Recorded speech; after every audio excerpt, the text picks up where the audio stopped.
They thought Earth was a joke, a little blue marble at the edge of a second-rate spiral arm, full of loud-mouthed, aggressive apes with outdated tech and oversized egos.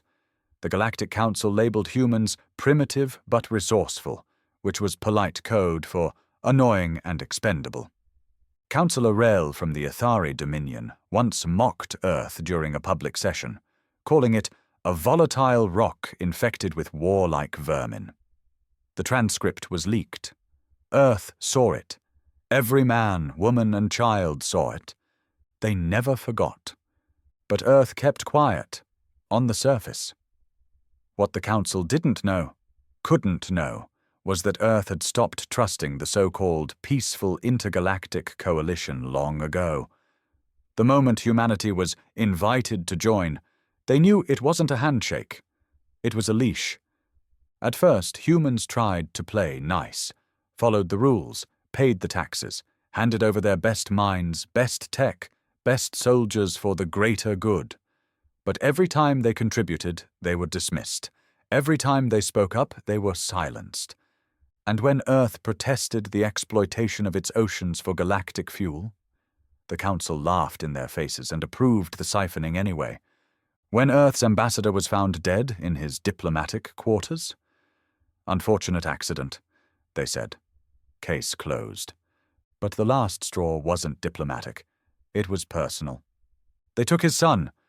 Commander Dren Locke had served in the Outer Wall for 10 years, decorated, feared, respected even by his enemies.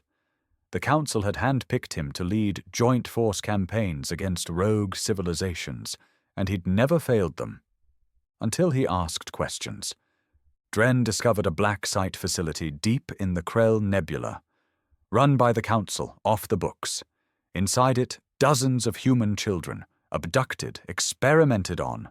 His son, Noah, was one of them. When he tried to expose it, they framed him, charged him with sedition, branded a traitor, and shipped him to the Dust Vault, a prison planet no one ever returned from.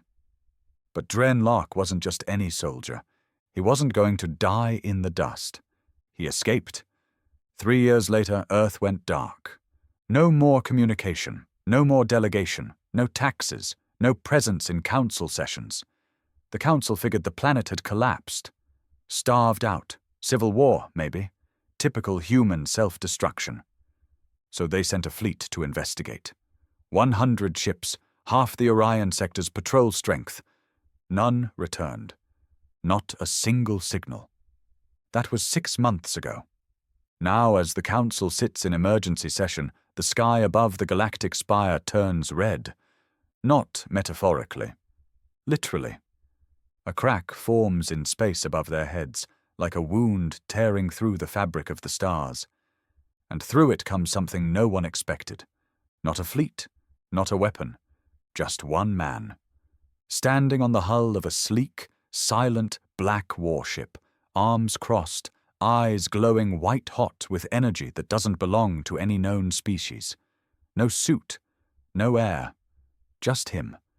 It's Dren Locke, and he says only one sentence, transmitted to every ship, every screen, every mind across the Council's dominion.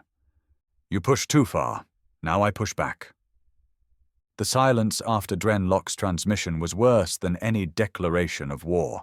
It wasn't just silence in space, it was silence in the minds of trillions. The Council's core species, proud, ancient races that believed themselves untouchable, felt something they hadn't in eons. Fear.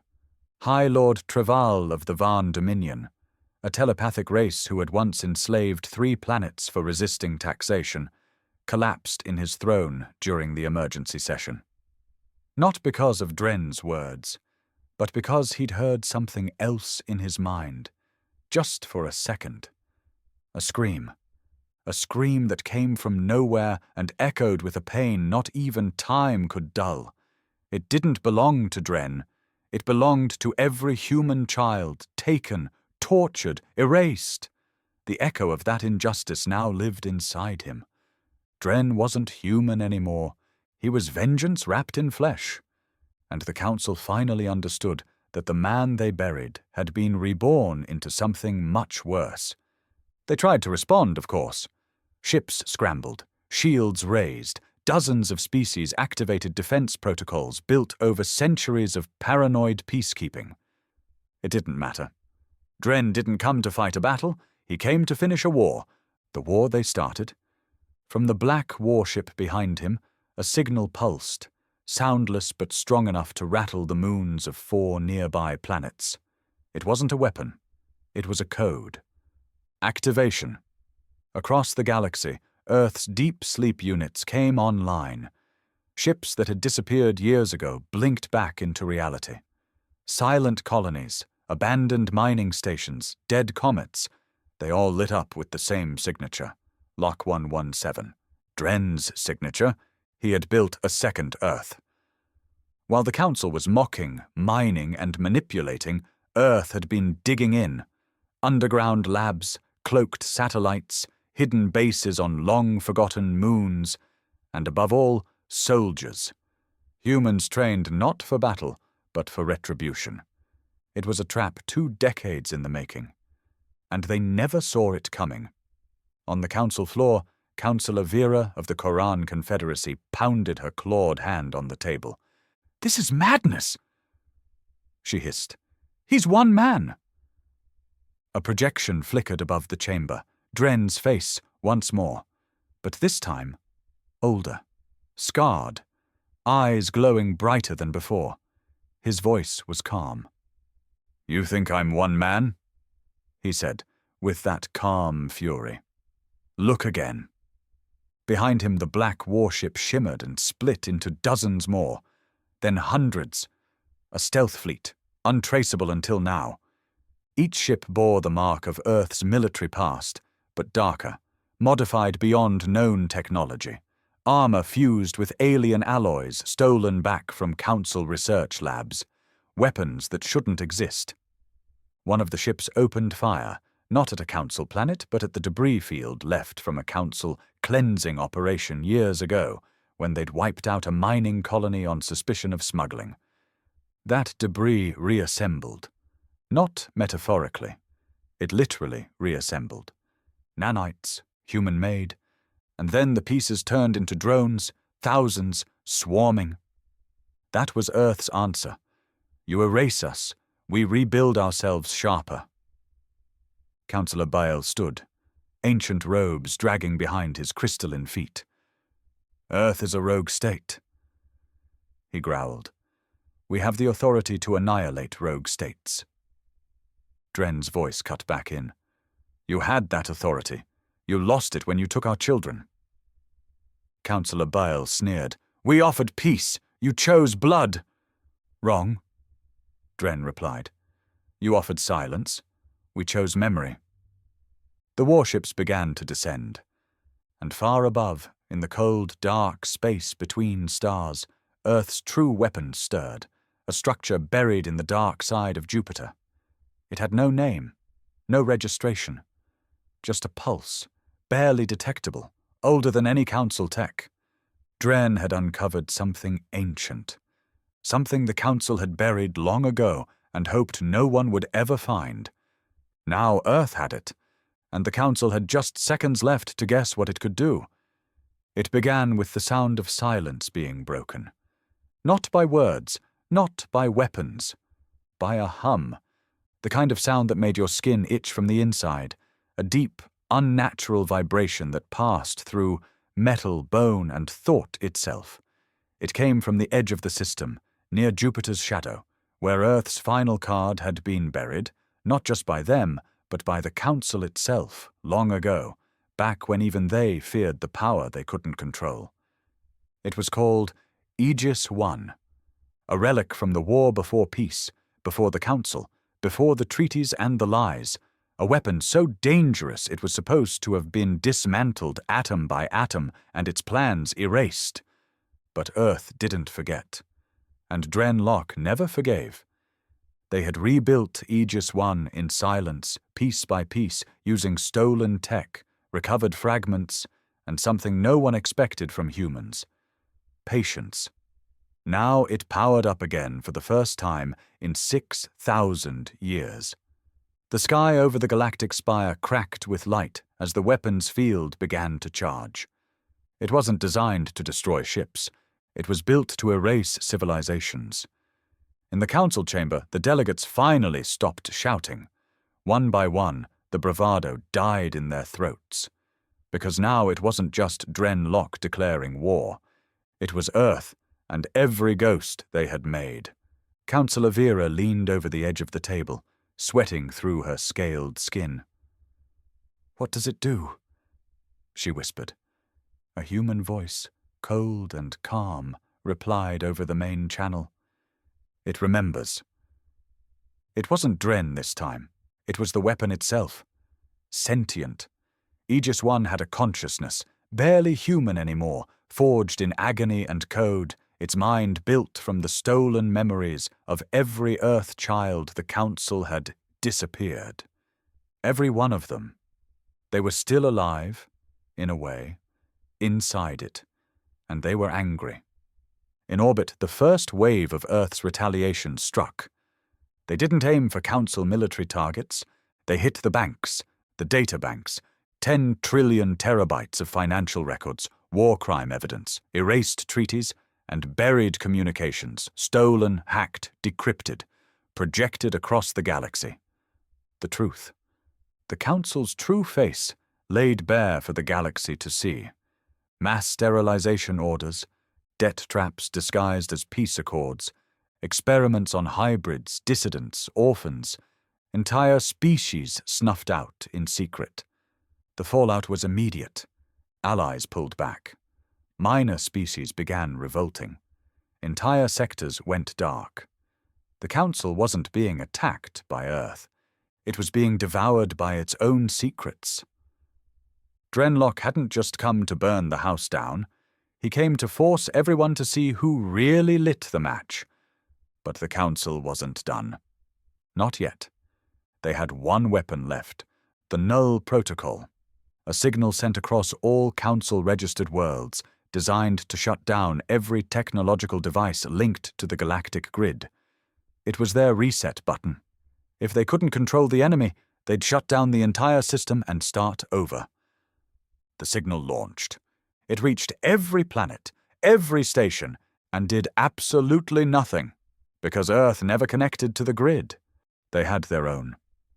Dren Locke spoke once more, as his ships surrounded the Council's stronghold, not firing, just waiting. This wasn't vengeance, he said. It was a warning. You don't own the stars anymore. And then he vanished from their screens. The black ships followed. But they didn't leave destruction in their wake. They left silence.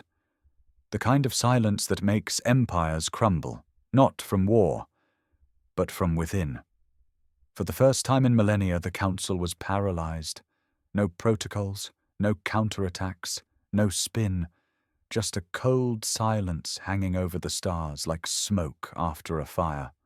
They had been outplayed, not by a superior military force, but by something they didn't believe humans were capable of: long-term strategy, discipline, memory.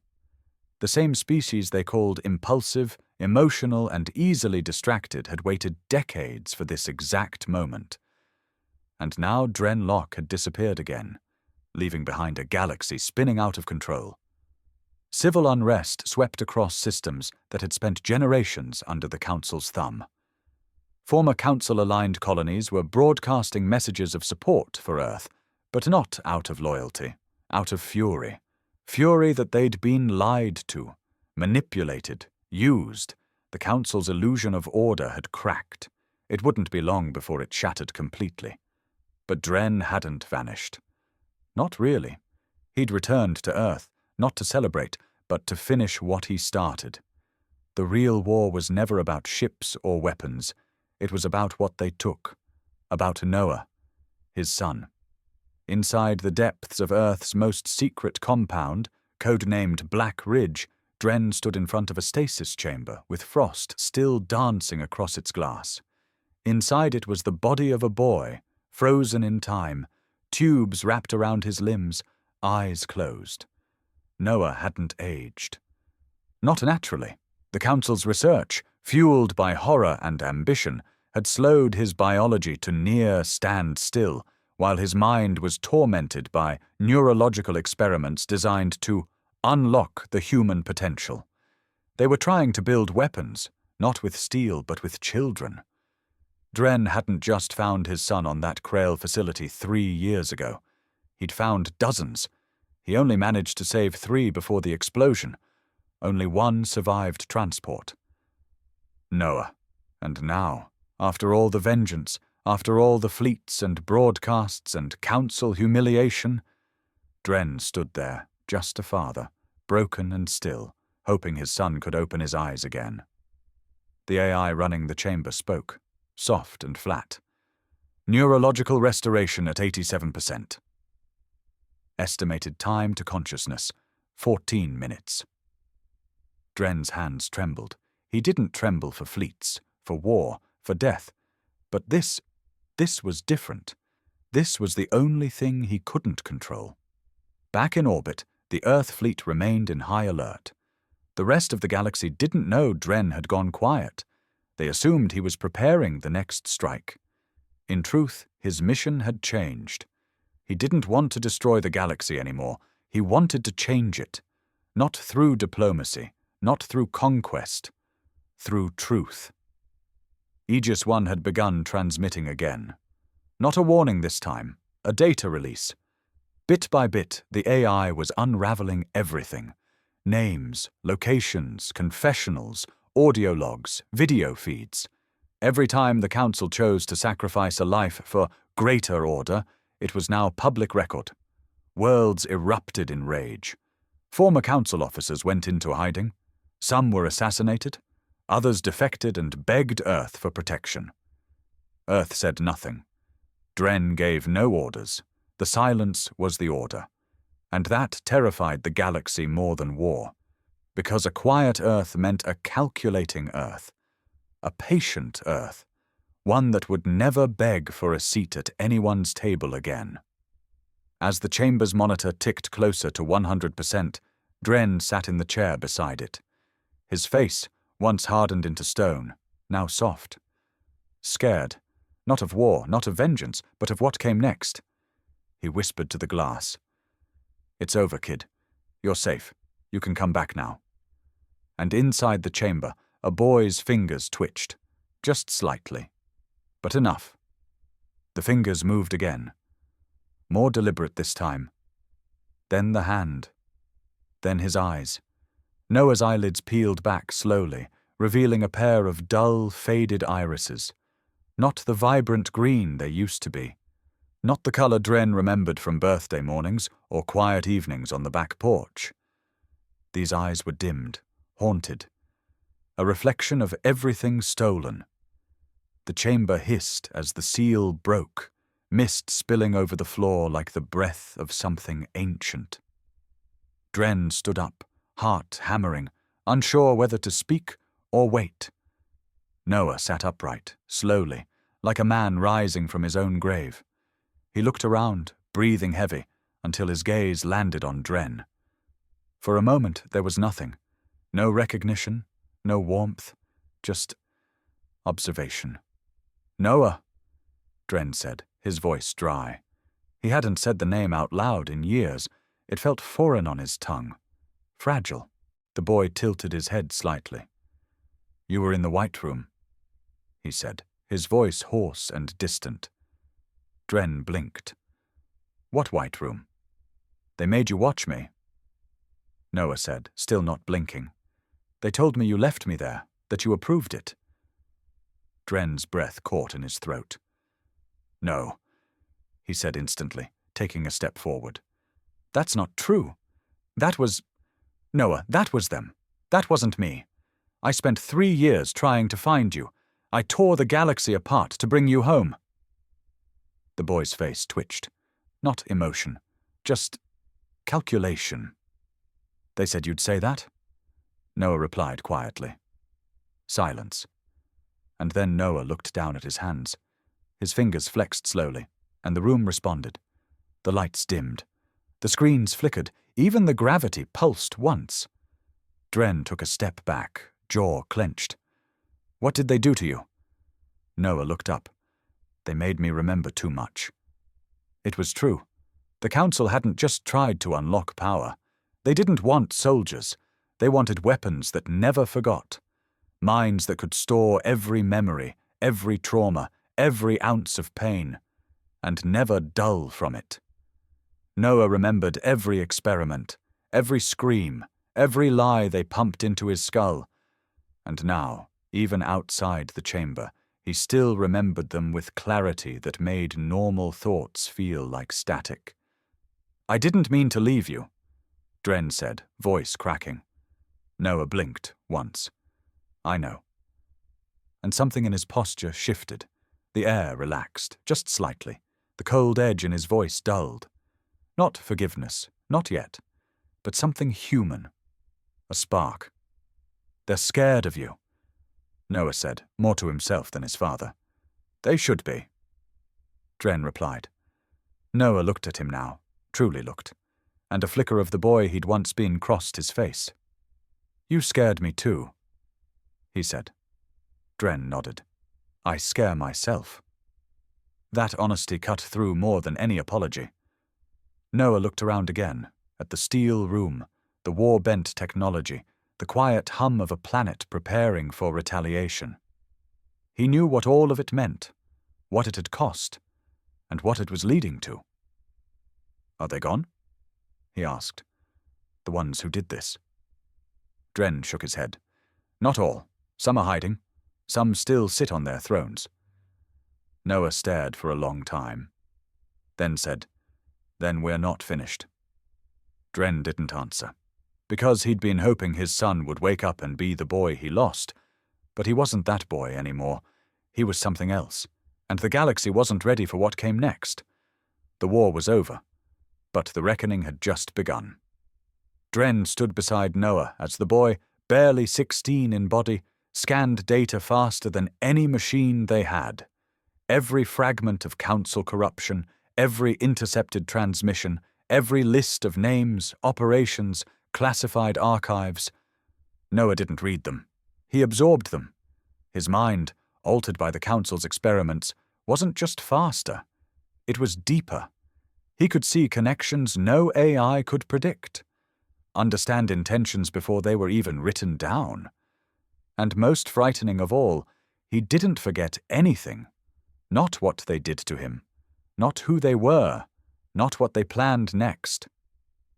"They're regrouping," Noah said after several minutes, his voice distant, robotic. "Splinter cells, abandoning the outer sectors, consolidating resources in the triumvirate core." Dren already knew what that meant. A fallback to their old stronghold, a fortress that had never fallen in over 5,000 years. A planet-sized vault of knowledge, ships, weapons, and secrecy. Councillor Vera was already there. So was Bale, but what caught Dren off guard was the look on Noah's face. He wasn't angry. He was focused. Too focused. Dren finally broke the silence. "You don't have to do this, kid. We can disappear. Let the galaxy eat itself." Noah turned to him slowly, his face unreadable. "You didn't build Aegis 1 to disappear." Dren stared back, jaw tight. "Number I built it to end them. I didn't build it for you." "You built it for what they made me," Noah replied, quiet and calm. And Dren had no response. Because it was true. Noah moved to the center of the war room and placed one hand on the interface. Instantly, the room came alive. Screens, holograms, planetary data, biometric readings, all spiraling around him like a storm. He didn't even blink. "I want access to the original cleansing orders," he said flatly. "I want names, the ones who signed them, the ones who covered them up, the ones who got promoted for it." Dren crossed his arms. "For justice." Noah's eyes flickered toward him. "No." "Then what?" "For memory." Dren didn't like that answer. Not because it was wrong, because it was too right. Noah was becoming something more than a victim. He was becoming a mirror the galaxy couldn't look into, not without flinching. And once the truth was visible, there would be no going back. He would force them to see what they built, even if it burned them alive. Dren hesitated. That's not a safe place. Noah stared at him. Neither was the Krell facility. You sent me there when I was 9. That hit hard. It wasn't a dig. It wasn't even meant to hurt. It was a memory. Cold, exact, and inescapable. Dren closed his eyes for a moment. I didn't know what it was. You didn't ask what it could become. Noah turned away, his tone still emotionless. But now you know what I've become.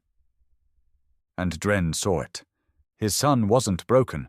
He was weaponized, not with anger, not with fire, with clarity. Noah was a mind sharpened by betrayal, a living record of the Council's crimes, with the will to make the universe pay for forgetting them. Dren gave one slow nod. Then we finish it. Together they stepped toward the launch bay. The ship that awaited them was unlike anything the Council had seen. It wasn't Earth tech, not entirely. It was hybrid, built with the stolen knowledge of the very species that experimented on Noah. A final insult, crafted into a vessel of justice. Or maybe judgment. And as they lifted off, a single transmission was sent to the Triumvirate core. You stole our future. Now we come to take yours. The core wasn't a city. It was a planet disguised as one. The Triumvirate core rotated on the edge of a blue dwarf star, wrapped in defensive rings that pulsed like an artificial heart. It wasn't just the Council's last stronghold, it was their cathedral, their memory, their final illusion of immortality. From orbit, you could see it breathe. Thousands of defense satellites shimmered across its exosphere, forming a mesh of overlapping kill zones. Dren had seen them in action once.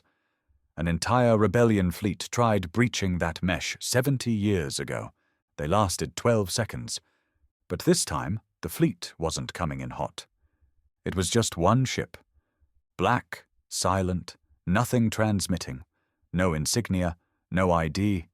And that terrified the Council more than 1,000 dreadnoughts.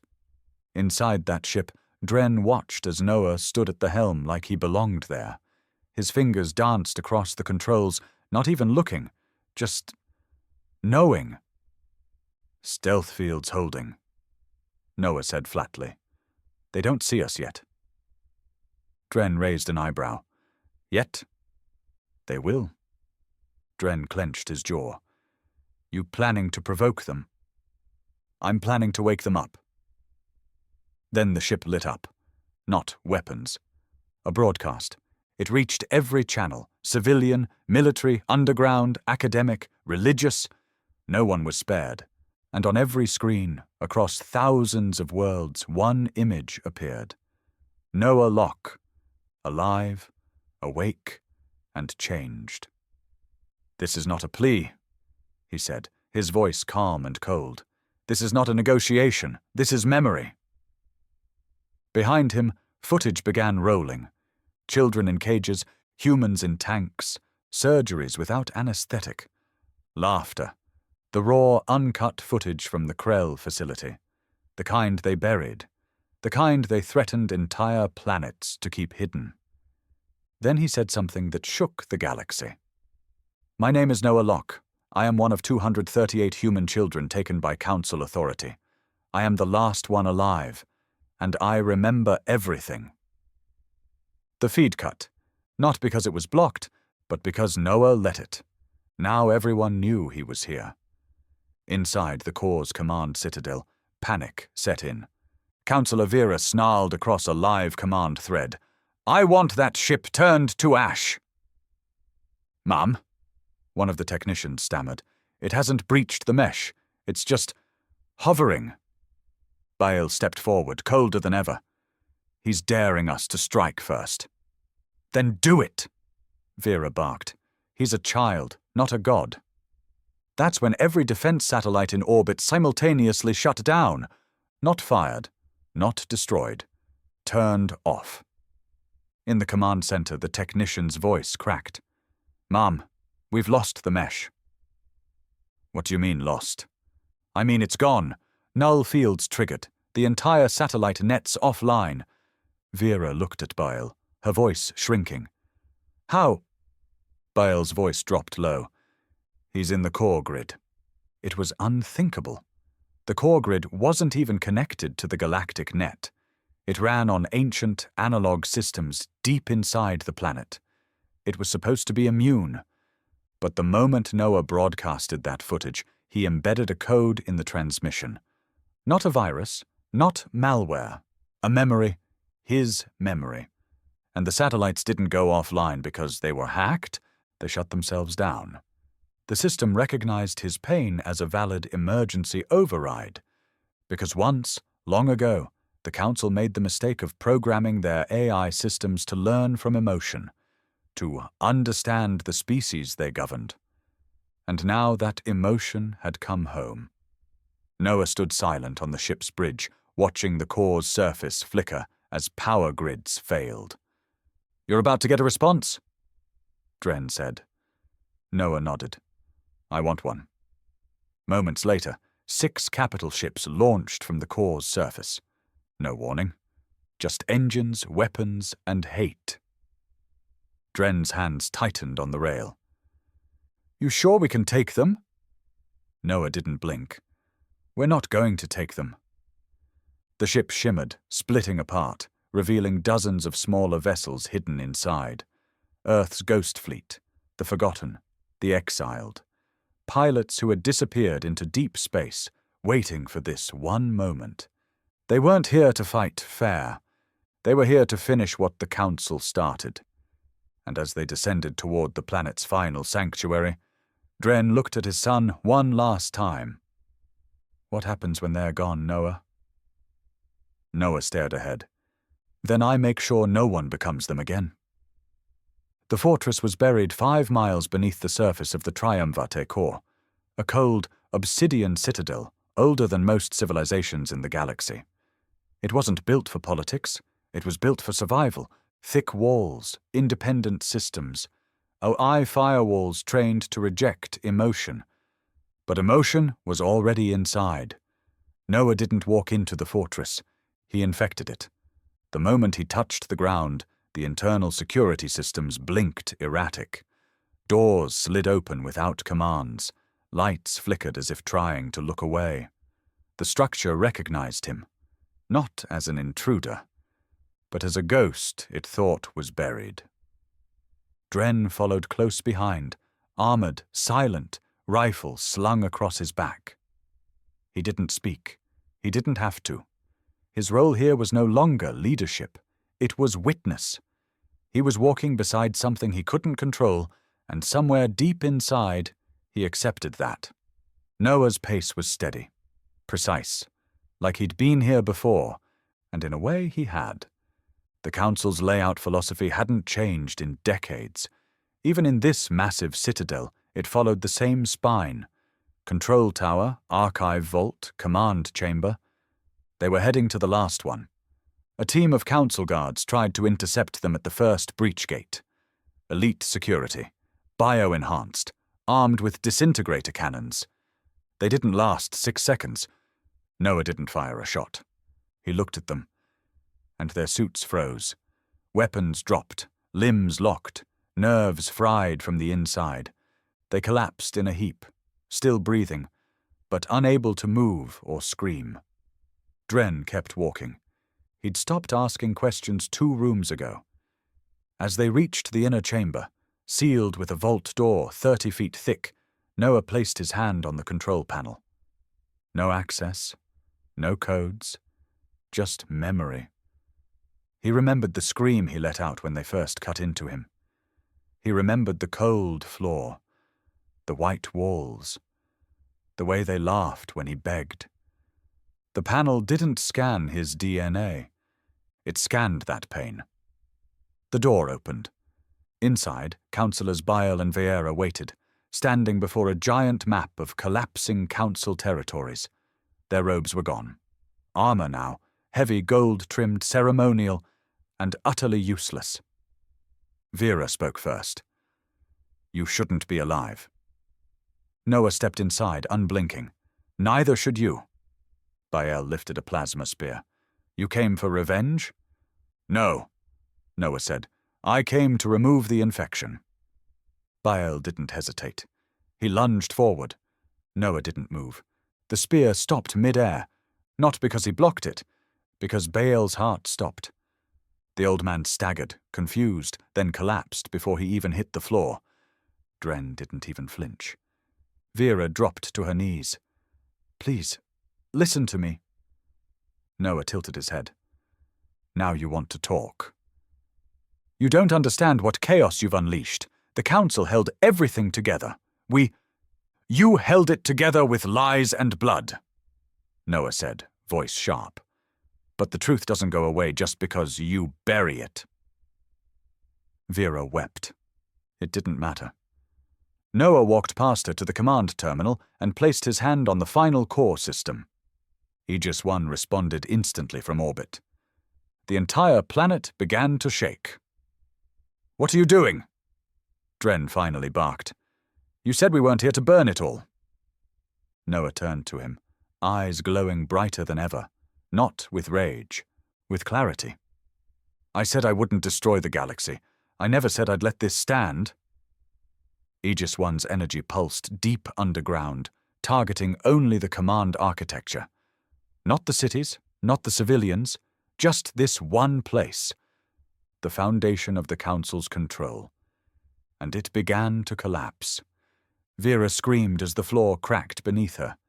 Dren grabbed Noah's arm. "We have what we need. It's done."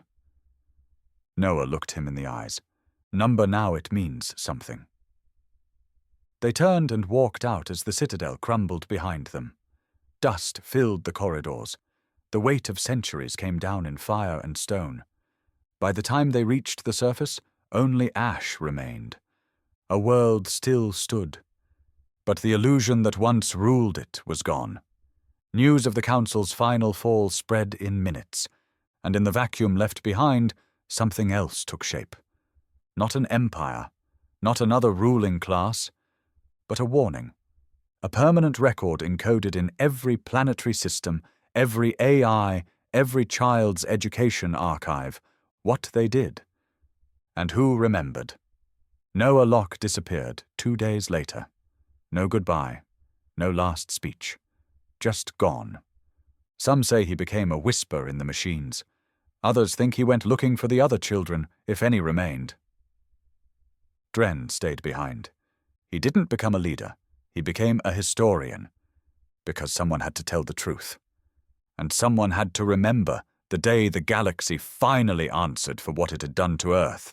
The day the Council pushed too far, and Earth pushed back.